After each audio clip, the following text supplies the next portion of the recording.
Hello বন্ধুরা, welcome to my new blog Soma's ডায়েরিজে। একটা নতুন ধরনের সম্পূর্ণ নিরামিষ রেসিপি, গরমে সুন্দর রেসিপি, সেটা নিরামিষের দিনে করে খান, অবশ্যই ভালো লাগবে। এটা আমি নিজে তৈরি করে তবে আপনাদের সাথে শেয়ার করছি। এটা কোনো সাধারণ রেসিপি নয়, এটা অসাধারণ লাগবে। রান্না করার পর যখন খাবেন, পরিবেশন করবেন, সকলকে খুশি হয়ে আবার চাইবে, তখন অবশ্যই ভালো লাগবে।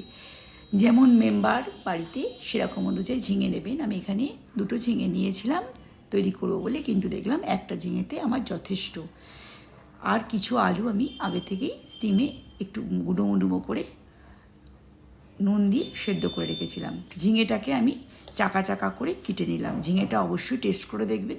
এখনকার ঝিঙেতে একটু তেতো হয় না, ভালোই হয়, তবেই একটু টেস্ট করে নেবেন। এখানে কিছুটা যেমন ঝিঙে কাটবেন, মনে করুন 12-14টা পিস হলো, এরকমই বেসন নেবেন।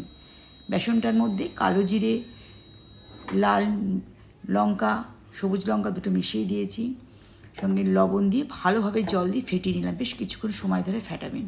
দিয়ে ঝিঙেগুলোকে কাটলাম, পরিষ্কার করে জলে পরিষ্কার করে ধুয়ে নেবেন। এর মধ্যে কোনো জল না লেগে থাকে একটু মুছেও নেবেন। আর তার মধ্যে একটু হলুদ আর অল্প সামান্য লবণ দিয়ে নিলাম। সঙ্গে সঙ্গে করবেন, যখন ভাজবেন ঝিঙেটা তখনই এই জিনিসটা, লবণটা দেবেন। তার আগে থেকে কিন্তু কখনোই মাখাবেন না, তাহলে জল কেটে যাবে। আমি কড়া বসিয়ে দিয়েছি, লোহার কড়াই এটা। এর মধ্যে একটু সর্ষের তেলেই রান্নাটা হবে। আমি বেশ খানিকটা সর্ষের তেল দিয়ে দিলাম, যেমন আমি ঝিঙে পরিমাপ আছে। এবার প্রতিটা ঝিঙে চাকা একটা একটা করে তুলে দু পিঠে ভালোভাবে বেসন মাখিয়ে একটু আঁচটাকে বাড়িয়ে কমিয়ে কড়া করে আমাদের বড়ার আকারে, ঝিঙের বড়ার আকারে সুন্দর করে ভেজে নিতে হবে। এই রেসিপিটায় এটাই খুব মজা যে আমরা বড়া খাচ্ছি, শুধু বেসনের নয়, আমাদের মধ্যে ঝিঙেও যাচ্ছে। অনেকে বাচ্চারা ঝিঙে খেতে চায় না, অবশ্যইভাবে দিন, সে বুঝতেও পারবে না এটা ঝিঙের বড়া কিংবা বেসনের বড়া, তরকারিটা বুঝতে পারবে না। অবশ্যই খুব সুন্দর হবে। এভাবে প্রতিটা যতগুলো চাকা তৈরি করে রেখেছেন ঝিঙে, আমরা বেসনের দুপিট করে ভালোভাবে ভেজে নিলাম। এই রান্নাটায় একটু বেশি করে টমেটো লাগে। 3টে বড় সাইজের টমেটো নিয়ে আমি পেস্ট করে নেব, তার সঙ্গে একটু আদাও। আর কিছু আলু আমি আগে থেকেই ভালো করে সেদ্ধ করে রেখেছিলাম, খুব বেশি স্টিমে নয়, নুন দিয়ে সেদ্ধ করেছিলাম, হলুদ দিয়ে ভালোভাবে ওই তেলেই আমি একটু ভেজে নিচ্ছি। আলুগুলোকে একটু কড়া করে ভাজতে হবে। ভাজার পর আলুগুলোকে আমরা তুলে নিলাম। আগে ঝিঙেটার বড়াগুলো করে নেবেন, তারপর আলুগুলোকে ভাজবেন। আর এদিকে আমার টমেটোগুলো ভালোভাবে বেশ গোল গোল লাল লাল টমেটোগুলো, 3টে টমেটো বড় বড় সাইজের নিয়েছি, আদা দিয়ে একটু পিষে নেব। এবার টমেটো পিউরিটা, আদা আর টমেটো পিউরিটা একটু জিরে ফোড়ন দিয়ে তেলের মধ্যে আমি দিয়ে দিলাম। এখানে খুব একটু বেশি করে আঁচটা বাড়িয়ে একটু নাড়তে হবে, যেই টমেটোর কাঁচা গন্ধটা চলে যাবে। এর মধ্যে ধনে গুঁড়ো, জিরে গুঁড়ো, শুকনো লঙ্কার গুঁড়ো, অল্প লবণ, অল্প হলুদ, চিনি সবগুলো দিয়ে বেশ খানিকক্ষণ ধরে নাড়তে হবে। এর মধ্যে আমি একটু সবজি মশলাও দিয়েছি, এটাও ভালো লেগেছে, আপনারা অবশ্যই দেবেন এই মশলাটা।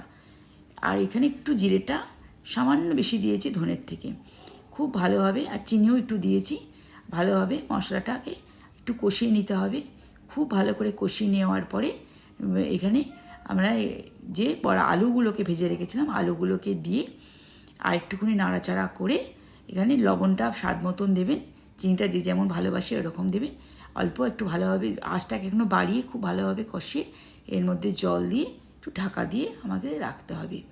বড়াগুলোও রেডি। দেখুন, তরকারিটা করতে খুব বেশি সময় লাগেনি, কিন্তু বিস্তারিত বলতে গেছি বলে ভিডিওটা একটু বড় হয়েছে। এখানে আমাদের আঁচটাকে আমি একটু কমিয়ে রেখে আবার বন্ধ করে দিয়েছিলাম। দেখবেন গ্রেভিটা খুব সুন্দর হয়েছে, এক্ষেত্রে গ্যাসেরও সাশ্রয় হয়, রান্নাটাও খুব অসাধারণ হয়। গ্যাস বাড়িয়ে রাখলে কিন্তু রান্নার খুব একটা স্বাদ বেশি হয় না। আমাদের সব বড়াগুলোকে রীতিমতন দিয়ে দিলাম। এবার সেগুলোকে একটু ঢাকা দিয়ে রাখতে, যদি একটু ঝোলটা টেনে টেনে নেয় তবে এখানে একটু সামান্য গরম জল ব্যবহার করবেন। আমাদের প্রায় রান্নাটা রেডি হয়ে গেছে। এবার গ্যাসটা আঁচটাকে একটু বাড়িয়ে দিয়ে একটু ফুটতে লাগলো, বেশিক্ষণ ফোটাবেন না। এবার এটা কড়াটাকে সাইডে রেখে একটা তড়কা আমি দেবো। এবার তড়কা পানটা দিয়ে দিয়েছি, এর মধ্যে একটু ঘি আমাকে দিলাম। ঘিটা যে যেমন ভালোবাসেন ওইটাই দেবেন। আমি ঘিটা 1 চামচ 1.5 চামচের মতো দিয়েছি। এর মধ্যে একটু গরম মশলা আর একটু বেসন, ভালোভাবে পুড়তে দেবেন না, এটা একটু একদম তুলিয়ে সঙ্গে সঙ্গে নাড়ানাড়ি করে আমরা ওই ঝোলটার মধ্যে দিয়ে আরও 1 সেকেন্ড গরম করে নেব। আমাদের রান্না প্রায় যে অসাধারণ রান্না, সত্যি অসাধারণ হয়েছিল, একদম রেডি। এমনি গ্রেভি গ্রেভি দেখুন, খুব সুন্দর হয়েছে। অবশ্যই রেসিপিটা ভালো লাগলে অবশ্যই শেয়ার দিন। আর ভালো থাকবেন, সুস্থ থাকবেন, আর আমাকে কমেন্ট লিখতে ভুলবেন না বন্ধুরা। আমি অপেক্ষায় রইলাম। অবশ্যই রেসিপিটা সম্পূর্ণ দেখার জন্যে অসংখ্য ধন্যবাদ। নতুন হলে একটা অনুরোধ রইল, সাবস্ক্রাইব দেবেন চ্যানেলটাকে। দেখা হচ্ছে নেক্সট ভিডিওতে। নমস্কার।